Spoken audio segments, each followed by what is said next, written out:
പുത്തൻ പരീക്ഷണങ്ങളിലൂടെ മലയാളികളെ എന്നും വിസ്മയിപ്പിക്കുന്ന നടനാണ് മമ്മൂട്ടി. അടുത്ത കാലത്ത് അദ്ദേഹത്തിന്റെ കഥാപാത്രങ്ങൾ വൈവിധ്യങ്ങളുടെ തുടർച്ചയാകുമെന്ന് പ്രേക്ഷകർ കരുതുന്ന സിനിമയാണ് ജിതിൻ കെ ജോസ് സംവിധാനം ചെയ്യുന്ന കളങ്കാവൽ. മമ്മൂട്ടി കമ്പനിയുടെ 7ാമത്തെ സിനിമയുടെ ടൈറ്റിലും ഫസ്റ്റ് ലുക്കും സമൂഹ മാധ്യമങ്ങളിൽ നിറഞ്ഞു നിൽക്കുകയാണ്.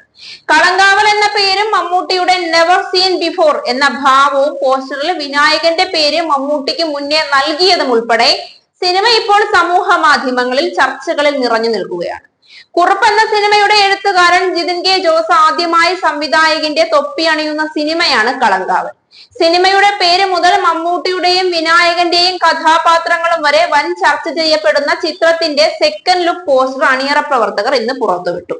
മമ്മൂട്ടിയുടെ തികച്ചും വ്യത്യസ്തമായ ഭാവം ഈ സിനിമയിൽ കാണുമെന്ന് ഉറപ്പു നൽകുന്നതാണ് പോസ്റ്റർ. പോസ്റ്റർ പുറത്തുവിട്ട നിമിഷങ്ങൾക്കുള്ളിൽ സമൂഹ മാധ്യമങ്ങളിൽ വൈറലായി കഴിഞ്ഞു. നിരവധി യഥാർത്ഥ സംഭവങ്ങളിൽ നിന്ന് പ്രചോദനം കൊണ്ടാണ് ഈ സിനിമയുടെ തിരക്കഥ ഒരുക്കിയിരിക്കുന്നത്. ഒന്നിൽ കൂടുതൽ സംഭവങ്ങൾ പ്രചോദനമാകുന്നുണ്ടെങ്കിലും ഈ ചിത്രം തീർത്തും ഫിക്ഷൻ സ്വഭാവത്തിലാണ് കഥ പറയുന്നത്.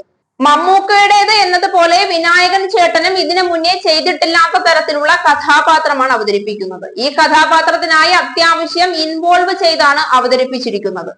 സിനിമ ഓൺ ആയപ്പോൾ ഈ കഥാപാത്രം ആര് ചെയ്യണം എന്നത് സംബന്ധിച്ച് ഏറെ ചർച്ചകൾ നടന്നിരുന്നു. അപ്പോൾ മമ്മൂക്ക തന്നെയാണ് വിനായകൻ എന്ന വ്യക്തിയെ സജസ്റ്റ് ചെയ്തത്. ജിതിൻ കൂട്ടിച്ചേർത്തത് ഇങ്ങനെയാണ്: സിനിമയിൽ വിനായകനാണ് നായക കഥാപാത്രത്തെ അവതരിപ്പിക്കുന്നത്. മമ്മൂട്ടി വില്ലൻ വേഷത്തിലാണ് എത്തുന്നത് എന്നാണ് റിപ്പോർട്ടുകൾ സൂചിപ്പിക്കുന്നത്. റോഷാക്ക്, നൻപകൽ നേരത്ത്, മയക്കം, കാതൽ, Kannur squad, turbo, Dominic and the lady purse തുടങ്ങിയ ചിത്രങ്ങൾക്കു ശേഷം മമ്മൂട്ടി കമ്പനിയുടെ 7ാമത്തെ പ്രൊഡക്ഷനാണ് പുതിയ ചിത്രം. ദുൽഖർ സൽമാൻ ചിത്രം, കുറുപ്പ്, ഓശാന ചിത്രങ്ങളുടെ എഴുത്തുകാരനാണ് ജിതിൻ കെ ജോസ്. സുഷിൻ ശ്യാം ആണ് സംഗീത സംവിധാനം. ഫൈസൽ അലി ഛായാഗ്രഹണം. നാഗർകോവിലാണ് ചിത്രത്തിന്റെ പ്രധാന ലൊക്കേഷൻ. തിരുവനന്തപുരം ജില്ലയിലെ പ്രദേശങ്ങളിൽ കൂടുതലായും കണ്ടുവരുന്ന ഒരു ആചാരമാണ് കളങ്കാവൽ. അത് ഭദ്രകാളി ദേവിയും ദാരികനും തമ്മിലുള്ള കോൺഫ്ലിക്റ്റാണ്. ദേവി ദാരികനെ തടി 8 ദിക്കിലും പോയി കണ്ടുപിടിച്ച് നിഗ്രഹിക്കുന്നതായാണ് ഈ ആചാരത്തിന് പിന്നിലെ ഐതിഹ്യം.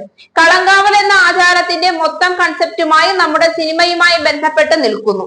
ഇത്രയും വർഷത്തെ അഭിനയത്തിനിടയിൽ മമ്മൂക്ക വ്യത്യസ്തങ്ങളായ നിരവധി കഥാപാത്രങ്ങളെ അവതരിപ്പിച്ചിട്ടുണ്ട്. ഇനി അദ്ദേഹത്തിന് ചെയ്യാൻ ഒന്നും ബാക്കിയില്ല എന്ന് തോന്നാവുന്ന അത്രയധികം കഥാപാത്രങ്ങളായി അദ്ദേഹം ഇതിനോടകം മാറിക്കഴിഞ്ഞു. എന്നാൽ ഓരോ സിനിമ വരുമ്പോഴും പുത്തൻ വേഷപ്പകർച്ചകളിലൂടെ അദ്ദേഹം നമ്മളെ ഞെട്ടിപ്പിക്കുന്ന ഒരു ഫേസിലൂടെയാണ് കടന്നു പോകുന്നത്. അതിന്റെ തുടർച്ച കളങ്കാവലിലും കാണാം. പോസ്റ്ററിൽ ആദ്യം വിനായകന്റെ പേരും അതിനുശേഷം മമ്മൂക്കയുടെ പേരും നൽകിയതിന് പിന്നിൽ ചില കാരണങ്ങളുണ്ട്.